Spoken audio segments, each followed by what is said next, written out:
Dans cette vidéo, il est question de Vier letzte Lieder de Richard Strauss. Je t'explique l'essentiel sur l'œuvre et sur le compositeur. Richard Strauss est né en 1864 à Munich et a montré très tôt un intérêt pour la musique. Il a étudié la musique à Munich et à Berlin et est devenu l'un des compositeurs les plus connus de son époque. Ses œuvres sont connues pour leurs émotions fortes et leur orchestration brillante. Tout au long de sa vie, il a écrit de nombreuses pièces célèbres, dont des opéras, des symphonies et des lieder. Il est décédé en 1949 à l'âge de 85 ans. Les 4 derniers lieder ont été composés par Richard Strauss en 1948. Ils furent ses dernières œuvres achevées et ne furent joués pour la première fois qu'après sa mort. Les textes ont été écrits par les poètes Hermann Hesse et Joseph von Eichendorff. Strauss a écrit les lieder pour soprano et orchestre. La première a eu lieu à Londres en 1950 avec la soprano Kirsten Flagstad. Les Vier letzte Lieder ont un caractère calme et contemplatif. Ils traitent des adieux, de la mort et de la paix.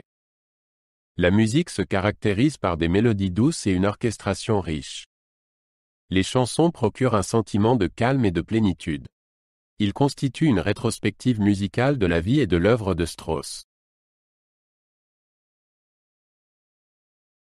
Le premier chant, Frühling, est basé sur un texte de Hermann Hesse. Il décrit le printemps qui s'éveille et la joie de voir la nature en fleurs. La musique commence par une douce mélodie des cordes et s'intensifie jusqu'à un puissant point culminant. La soprano chante l'espoir et le bonheur qu'apporte le printemps. La chanson se termine doucement et paisiblement. La deuxième chanson, September, est également basée sur un texte de Hermann Hesse. Elle décrit l'automne et l'adieu à l'été. La musique commence par une mélodie mélancolique des cordes et des bois. La soprano chante les feuilles fanées et les roses qui se fanent. La chanson se termine par une fin calme qui symbolise l'automne. Le troisième chant, Beim Schlafengehen, est basé sur un texte de Hermann Hesse. Elle décrit le passage du jour à la nuit et le calme du sommeil. La musique commence par une douce mélodie des cordes et s'intensifie jusqu'à un point culminant passionné. La soprano chante la nostalgie du calme et de la paix. La chanson se termine doucement et de manière pensive. La quatrième chanson, Ima Bendro, est basée sur un texte de Joseph von Eichendorff. Il décrit un vieux couple qui se promène le soir et observe le coucher du soleil. La musique commence par une mélodie calme des cordes et des vents. La soprano chante le calme et la paix du soir. Le lied se termine doucement par une citation de la propre « Mort et transfiguration » de Strauss.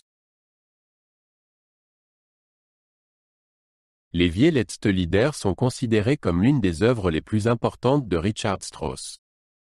Il montre sa capacité à exprimer des émotions fortes en musique.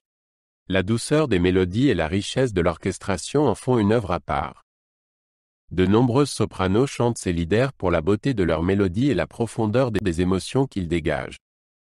Ils font aujourd'hui partie intégrante du répertoire de concerts classiques.